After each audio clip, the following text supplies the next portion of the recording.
oração, vamos ler em Tiago, no capítulo de número 5. Tiago, capítulo de número 5.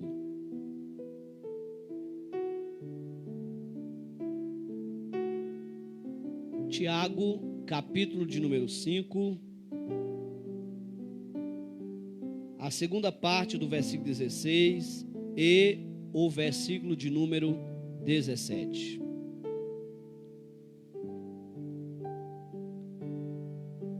Tiago, capítulo de número 5, a segunda parte do verso 16 e o verso de número 17. A oração feita por um justo pode muito em seus efeitos.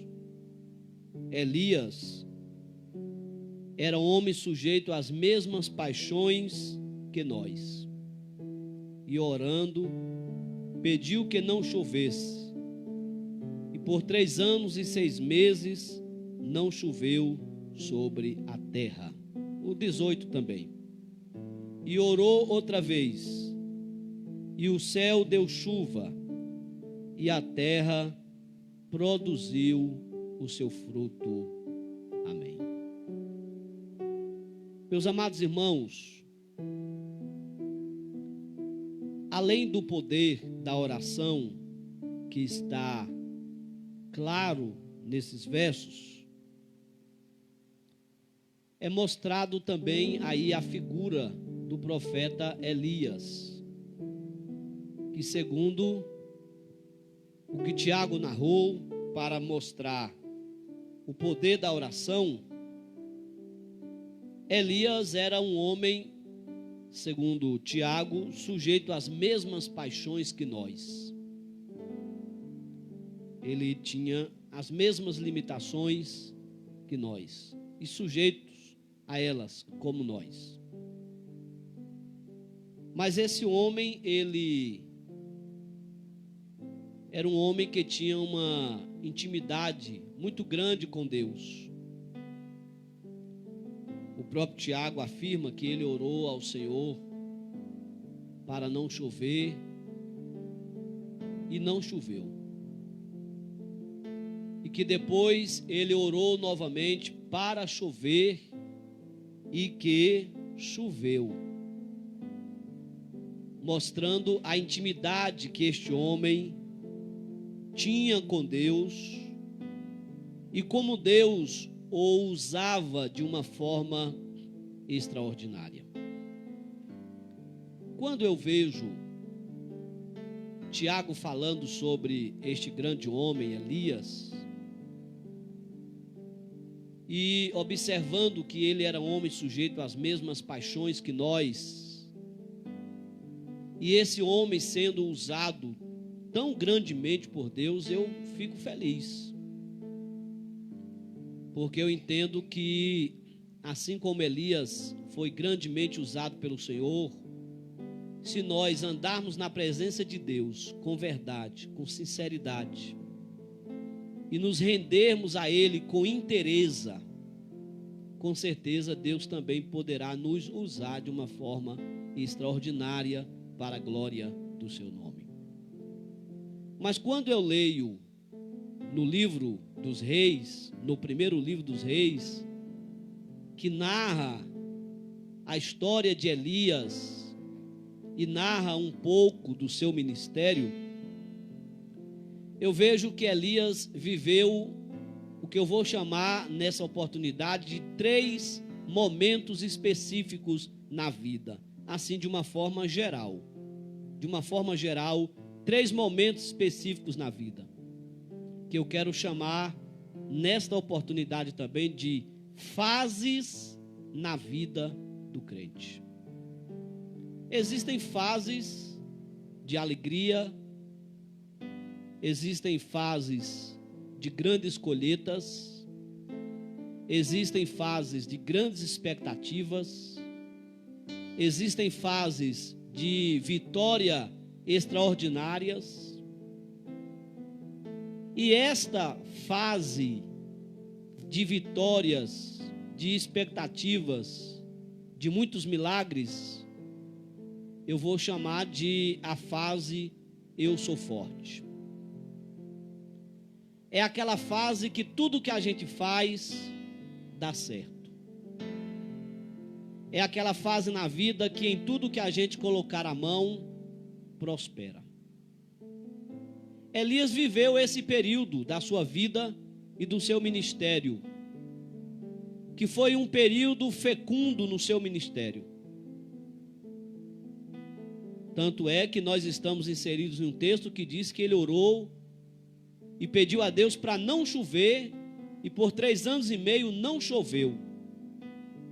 E que depois, novamente, ele orou, pedindo a Deus para chover, e choveu. Elias, ele é lembrado por muitos feitos no seu ministério. Como, por exemplo, essa profecia diante de Acabe, sobre o tempo da escassez da chuva e sobre o tempo de voltar a chuva. Sobre o momento que ele clamou a Deus para Deus mandar fogo do céu. E Deus mandou fogo do céu, queimando o seu altar e envergonhando os seguidores de Baal. E tantos outros momentos na vida de Elias que foram marcados por grandiosidades, milagres e coisas extraordinárias que ele realizou através do seu ministério. Quem olha para Elias com tão grande autoridade,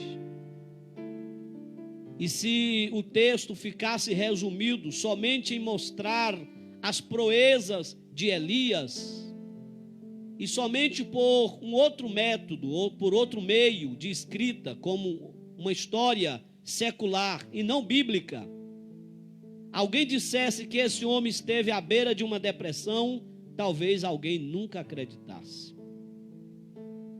Porque o primeiro momento que eu quero destacar na vida de Elias é o momento eu estou forte. É aquele momento que a gente ora mais, é aquele momento que a gente jejuma mais, é aquele momento que a gente congrega com mais fervor, é aquele momento que a gente fica procurando enfermo para impor as mãos para ele ser curado em nome de Jesus, fica procurando endemoniado para expulsar demônio de poder. Estamos cheios de expectativas e de autoridade de Deus. Mas Elias também viveu um outro momento que nós estamos chamando de fases na vida do crente. E esse outro momento eu vou denominá-lo de o momento eu sou fraco. O primeiro momento é o momento eu sou forte. É um homem de autoridade, de expectativa, que faz milagre em nome do Senhor, que não teme nada em ninguém. O segundo momento é o momento eu sou fraco. Porque quando Elias recebeu a ameaça de Jezabel, quem conhece a história de Elias até o momento da ameaça de Jezabel, imagina que Elias não vai abaixar a cabeça quando ouviu a ameaça de Jezabel. O que nós esperamos de Elias como espectadores e leitores dos milagres que Deus realizou através do seu ministério? Que Elias vai se posicionar, que Elias vai repreender Jezabel, e que Elias não vai temer a ameaça de Jezabel. Mas Elias não era super-homem. Elias não era feito de pedra ou de ferro. As constantes batalhas da vida, tanto secularmente como principalmente no mundo espiritual, foram minando as forças de Elias. Elias foi cansando. Elias foi se abatendo. E quando chegou nos seus ouvidos, a ameaça de Jezabel é como a gota que transborda o copo cheio. E Elias se sentiu esgotado e sem força para continuar no seu ministério.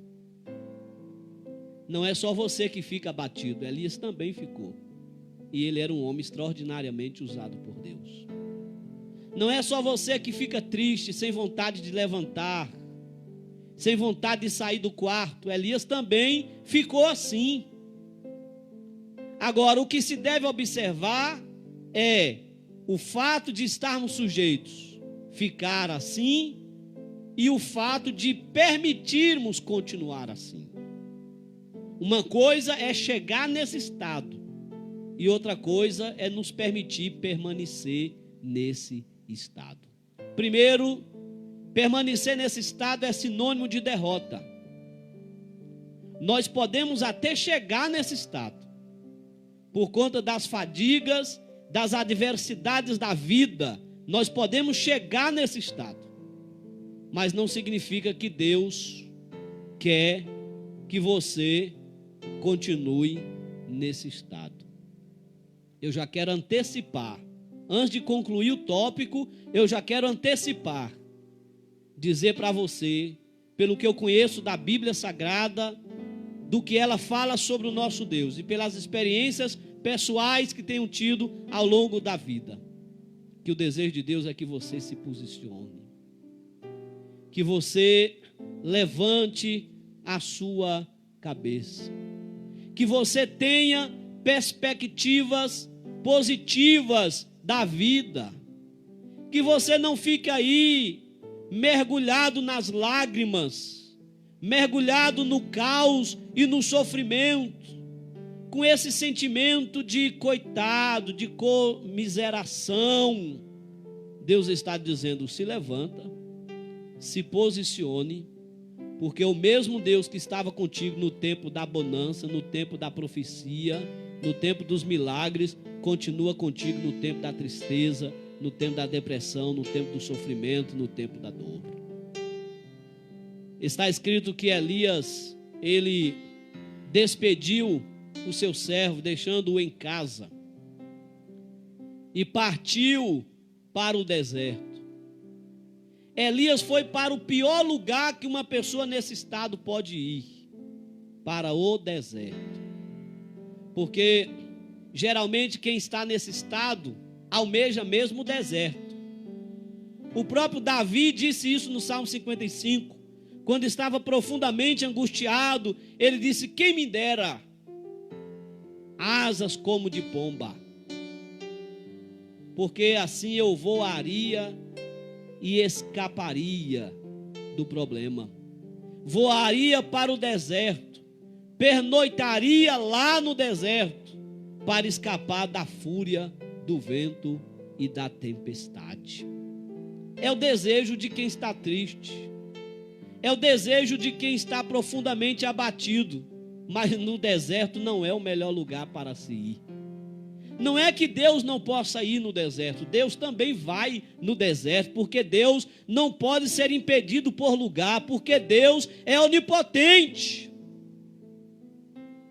Mas o melhor lugar para se estar no tempo da tristeza é debaixo da sombra do onipotente, como diz o salmista no Salmos 91. Aquele que habita no esconderijo do onipotente, a sombra desse onipotente descansará. Aquele que habita no esconderijo do onipotente. É preciso se esconder em Deus, buscar abrigo em Deus. Talvez o teu pastor não pôde te ajudar, o teu amigo mais próximo não pôde te ajudar, a tua família não está podendo te ajudar, você não confia e não consegue solução mais por meio de ninguém. Então ouça a palavra de Deus nesta noite.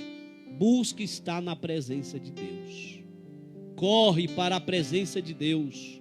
Busque refúgio em Deus. Elias foi para o deserto. E se nós observarmos o texto, eu não posso afirmar que ele estava depressivo, mas posso afirmar que ele estava no mínimo pré-depressivo.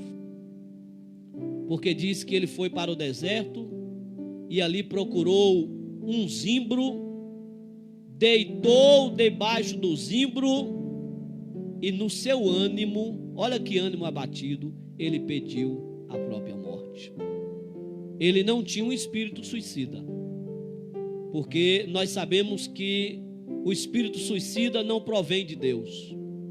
Ele não tinha um espírito suicida, mas ele pediu a Deus para tirar a sua vida, porque Deus é o dono da vida. Ele disse: Senhor, pode tirar a minha vida, eu não tenho mais graça para viver, eu não tenho mais forças, não quero mais viver.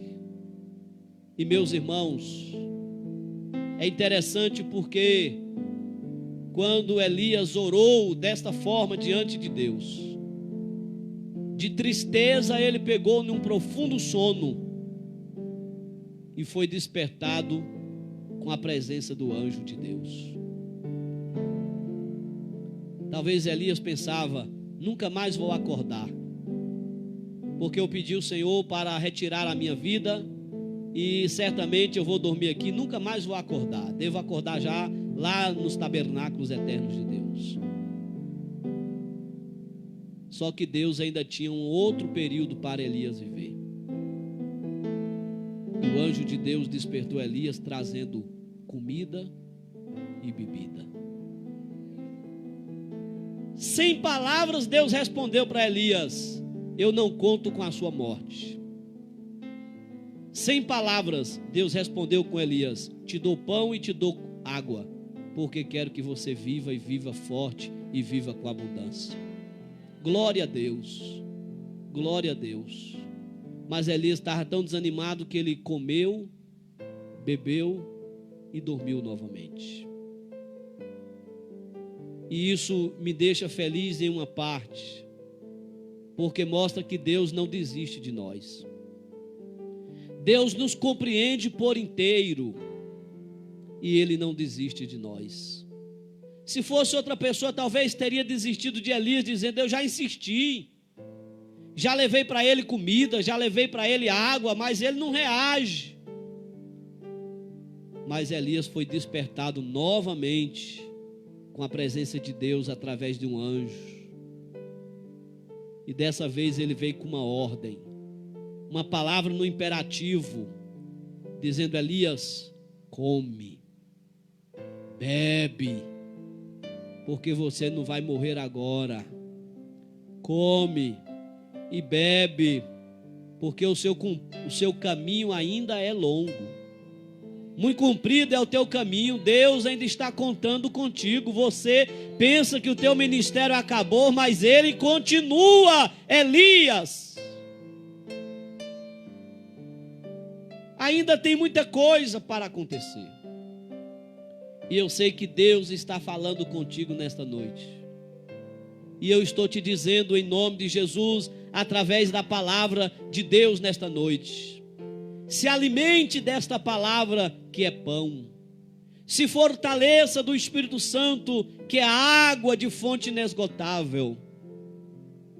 Porque o Senhor ainda conta contigo.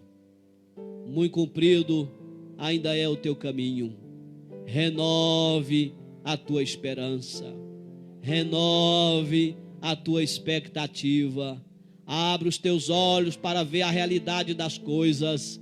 Jezabel não vai tocar em você, nenhum perigo vai chegar na tua tenda. O Senhor te cerca de bênçãos e de maravilhas e te abençoa, para você continuar caminhando e vencendo para a glória de Deus Pai. A primeira fase é a fase eu sou forte. A segunda fase é a fase eu sou fraco. Não importa a ordem e quantas vezes essas fases vão ser repetidas em nossas vidas, e em ordens também diferentes na vida de cada um.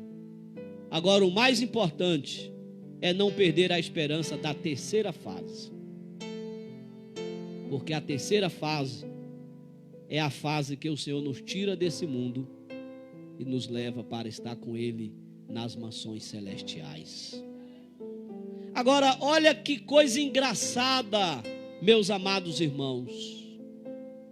Porque Deus, como é onisciente, Ele já tinha traçado o futuro de Elias. E vocês sabem que, assim como Enoque, Elias não experimentou a morte. É muito engraçado porque O homem que estava triste, dizendo: eu já quero morrer, é um dos dois da Bíblia que não experimentou a morte. Só que ele não sabia disso ainda. Ele está dizendo: Senhor, eu não quero mais viver. Senhor, eu não aguento mais sofrimento. Senhor, eu fiquei sozinho e não suporto mais a carga. Está pesado demais para mim. E lá no céu, vamos conjecturar isso aqui, Deus dialogando com um dos seus anjos e dizendo: o meu servo Elias está pedindo para morrer, porque está dizendo que não está aguentando o sofrimento. É porque ele ainda não sabe que ele é um dos meus escolhidos para não experimentar a morte. Deus está dizendo lá na eternidade: meu servo Elias, você vai aguentar sim, porque eu estou contigo. Você vai suportar sim, porque a minha mão te fortalece, Elias. E essa oração eu não vou responder, Elias, porque você eu escolhi para não morrer. Eu estou preparando aqui uma carruagem de fogo, e muito em breve eu te chamarei num redemoinho para estar comigo na minha glória, sem passar pela lei disciplinatória da morte. Então pense bem nessa palavra. Na hora do sofrimento nós pensamos, obviamente, por conta do sofrimento que causa isso, tudo de forma negativa.